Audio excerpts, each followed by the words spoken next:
Hello guys! This is for Libra. Welcome dito sa aking channel, Kapalaran 888 Libra. Alamin natin kung anong messages, vibration, kapalaran, energy para sa inyong lahat. So, please connect your intuition Libra sa lahat ng barahan na lumalabas sa aking readings. Number 45, Jack of Clover. And number 3, this is 6 of Hearts. Okay, so first card natin, this is number 45, 9.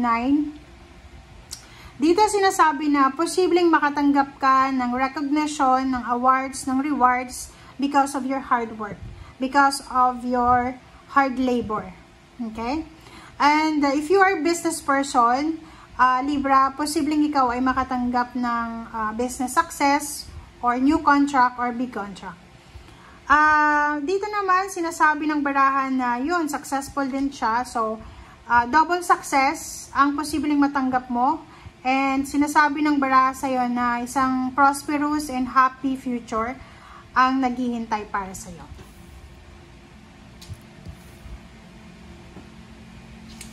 Alright, so, Libra.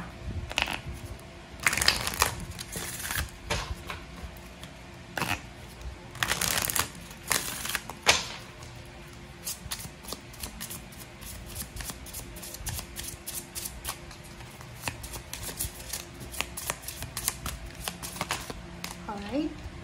Wow. Take root. The snow moon. 35/8. Okay. So, dito sinasabi ng baraha Libra na kinakailangan mong bumalik sa yung root. Diba? Nakikita ko baka OFW ka or pwedeng nag-migrate ka na sa ibang bansa na meron ka pang naiwan sa Pilipinas na kakilala, kamag-anak, kaibigan, na kahit na nasa ibang bansa ka na or nasa ibang lugar ka na, kinakailangan mo pa rin na bisitahin sila, diba? So, from time to time, pwede kang magbalik bayan, bumalik ka sa Pilipinas, just to take your root. Okay? The harvest moon, rest after labor. So, sinasabi ng baraha dito, Libra, na possible na bago kang panganak. Comment down below if may mga Libra dito. Maybe Libra and Aquarius sila. Bago silang panganak, bago silang retired, so, posibleng sila ay nagpapahinga. So, meron ditong Libra na pwedeng marami kang pinagdaanan na problema sa buhay, financial, emotional, spiritual, physical, na posibleng ngayon ay sinasabi ng barahan na makakaraos ka na sa problemang yan. Okay? O, diba? This is confirmed. Sinasabi ng baraha sa iyo, Libra, na anumang pinapasan mo, it's either sa trabaho, like for example, sa trabaho, ang dami mong mga duties and responsibilities. Sa trabaho, ang daming binibigay sa'yo na trabaho. Sa trabaho, maraming, parang halimbawa, pag bago ka lang sa trabaho, diba, lahat ng katrabaho mo, lalo yung nauna sa'yo, bibigay lahat sa'yo yung mga duties nila. So, dito sinasabi na lahat ng yan, mga obligation, duties and responsibilities sa trabaho or negosyo, ay matatapos mo siya. Hangman and Six of Pentacles. So, dito sinasabi ng baraha, isang tulong na posibleng hindi natuloy ang matutuloy na. So, comment down below if you resonated. OMG. So, yun. So, for example, dito, Libra, posibleng may isang tao dito na nangangailangan ng tulong mo. And, siguro nagdadalawang isip ka kung tutulungan mo. But, dito sa barahang to, sinasabi ng baraha na hindi ka dapat nagdadalawang isip na tumulong. Or maybe ikaw yung may kailangan ng tulong. Kung may kailangan ka ng tulong, huwag kang magdalawang isip na hanapin kung sino yung taong pwedeng makatulong sa'yo. Five of Cups and Justice. Nakikita ko sa'yo dito, Libra, maybe nangihinayang ka sa kontrata na hindi mo pinirmahan. Maybe nangihinayang ka sa like for example, may nag-offer sa'yo ng trabaho and dinecline mo siya kasi may trabaho ka pa or mayroon kang priority. So, medyo nangihinayang ka sa kung ano man to na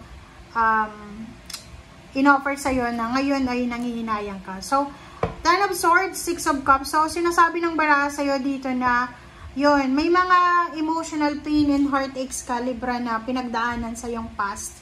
na posibleng binabalik mo, na which is hindi mo na dapat balikan, lalo kung nasa 50 or 60 years old ka na. Oras na para mag-forgive. Kahit walang humihingi ng tawad sa'yo, kailangan mong magpatawad. Doon sa mga Libra na dumaan sa hirap ng buhay, financial or emotional, sinasabi ng barahan na you will recover, especially sa financial. Like for example, isang pamilya na nalugi, na scam, isang pamilya na wala ng pera, na wala ng inheritance, na wala ng bahay, ang posibleng makakukuha nyo ulit yan.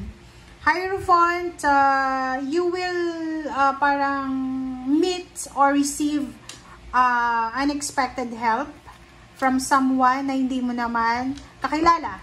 So, sinasabi ng baraha sa'yo dito na merong Libra na posibleng ikaw ay balo na, wala ka ng asawa.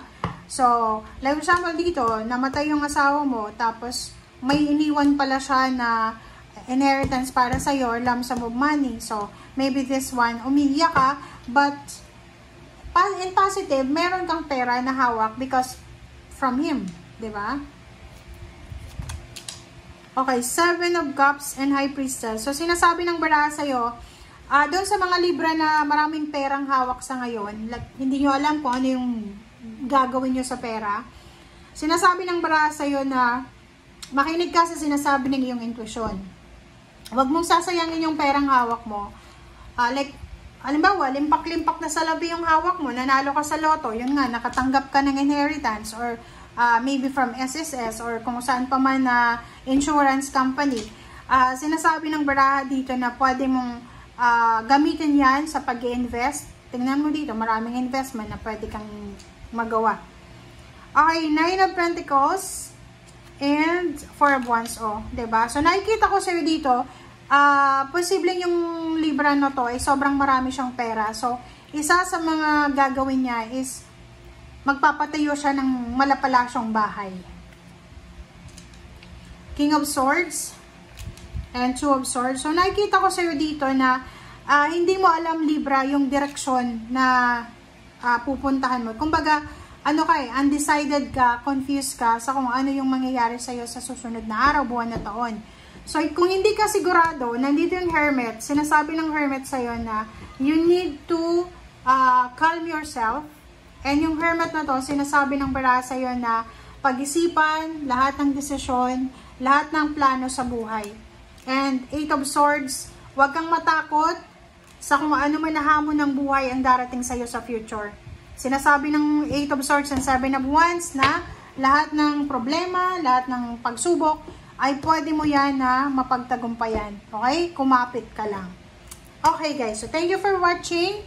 At ay para sa lahat ng Libra, maraming salamat. Bye!